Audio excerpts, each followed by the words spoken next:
আজি আমি পহিলা মাঘৰ এই দিনটোত আহতগুৰিৰ ঐতিহাসিক ম'হ যুঁজ চাবলৈ উপস্থিত হৈছোঁ। এই পবিত্ৰ দিনটোত মই আহতগুৰিবাসীৰ লগতে অসমবাসীক ভোগালী বিহুৰ আকৌ এবাৰ আন্তৰিক ওলগ জনাইছোঁ।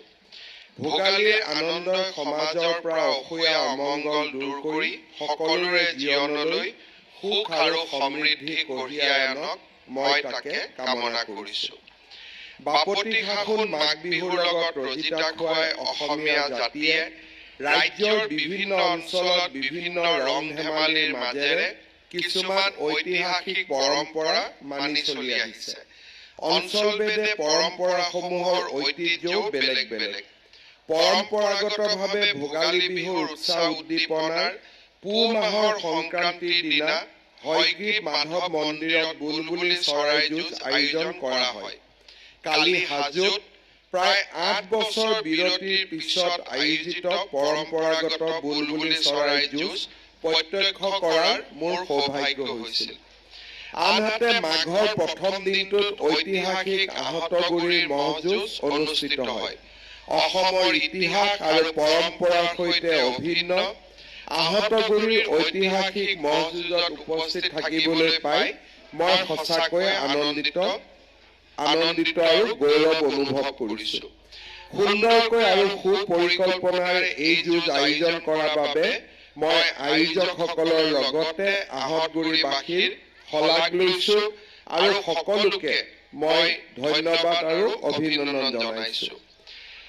স্বৰ্গদেউ ৰুদ্ৰসিংহৰ দিনত প্ৰথমবাৰৰ বাবে সূচনা হোৱা এই যুঁজৰ কথা উল্লেখ কৰি আহোমৰ দিন গ্ৰন্থত হিতেশ্বৰ বৰবৰুৱাই লিখি থৈ গৈছিল, হাতী যুঁজ, কুকুৰা যুঁজ, চেনমেলা আদি খেল এই দেশত এইজনা মহাৰজাই প্ৰথম চলায়। এইবোৰ খেল চাবৰ আৰু আনকো দেখুৱাবৰ অভিপ্ৰায়েৰে মুকলি পথাৰৰ মাজত ৰংঘৰ সজাইছিল। এওঁৰ দিনত বাহিৰত তেনে কোনো ৰণ বিগ্ৰহ নাছিলে। বাঁহী আলোচনীত অসমৰ ম'হ যুঁজৰ পৰম্পৰাৰ কথা আলোকপাত কৰি এইদৰে লিখিছিল, পুহৰ কেইদিনমান পিছতে ৰজাৰ ঘোষকে ঢোল বজাই কোনদিনা ম'হ যুঁজ অনুষ্ঠিত হ'ব তাক ঘোষণা কৰে আৰু ৰাইজক সেই যুঁজ উপভোগ কৰিবলৈ নিমন্ত্ৰণ কৰে। মাঘ বিহুৰ খেলৰ বাবে নিৰ্ধাৰিত ৰাইজে পুৱাতে আহি ৰংঘৰৰ ওচৰত বাকৰণিত গোট খায়। এনেদৰে আমাৰ অসমৰ মাঘ বিহুৰ সৈতে ম'হ যুঁজ, বুলবুলি যুঁজ আদি পৰম্পৰাৰ অংগ কৰি লোৱা হয়। যোৱা কিছু বছৰ ধৰি বিভিন্ন কাৰণত এই প্ৰতিযোগিতা বন্ধ হৈ আছিল। আজিৰ পৰা ২০০ বছৰ আগতে আহতগুৰিত ম'হ যুঁজ প্ৰতিযোগিতা আৰম্ভ হৈছিল।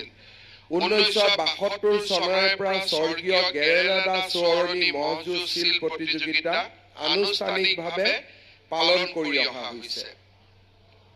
দেশৰ উচ্চতম ন্যায়ালয়ে ২০১৪ চনত দিয়া এটা ৰায়দানৰ বাবে আজি কেইটামান বছৰ আহতগুৰিৰ এই পৰম্পৰাগত ম'হ যুঁজৰ এক বিৰতি হৈছিল।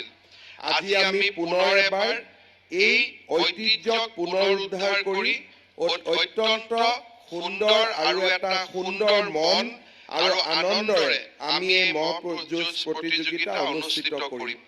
মই ৰাইজক অনুৰোধ কৰিম, এই ম'হ যুঁজ প্ৰতিযোগিতা অনুষ্ঠিত কৰিবলৈ যাওঁতে ৰাজ্য চৰকাৰে আপোনালোকৰ বাবে নিৰ্ধাৰণ কৰি দিয়া SOP যাতে আমি পালন কৰোঁ আৰু লগতে এই যুঁজৰ পৰিণাম স্বৰূপে কোনো যাতে ম'হৰ ক্ষতি নহয়, শাৰীৰিকভাৱে তেওঁলোক যাতে অসুস্থ নহয় তাৰ প্ৰতিও মই দৃষ্টি ৰাখিবলৈ আটাইকে অনুৰোধ জনাইছোঁ। পুনৰ এবাৰ অসমৰ পৰম্পৰাগত সম্পদসমূহক আমি পুনৰ এবাৰ ৰাইজৰ মাজলৈ লৈ যাবৰ বাবে কৰা প্ৰচেষ্টাক মই ধন্যবাদ জনাইছোঁ আৰু এনেধৰণে আমি অসমীয়া জাতিটোৰ বিজয় ধ্বজা বিশ্বৰ বুকুত উৰুৱাবলৈ সক্ষম হ'ম।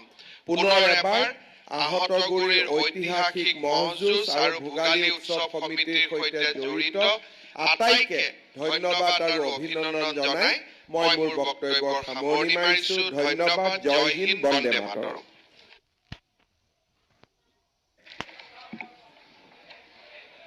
মাননীয় মুখ্যমন্ত্ৰী ডাঙৰীয়াক তেখেতৰ সাৰ্বভৌম ভাষণৰ বাবে ধন্যবাদ জ্ঞাপন কৰিছোঁ। এইখিনিতে মাননীয় মুখ্যমন্ত্ৰী ডাঙৰীয়াক কেইবাটাও দল সংগঠনে সম্বৰ্ধনা জনাব বিচাৰিছে। মই এফালৰ পৰা নামবোৰ কৈ দিছোঁ।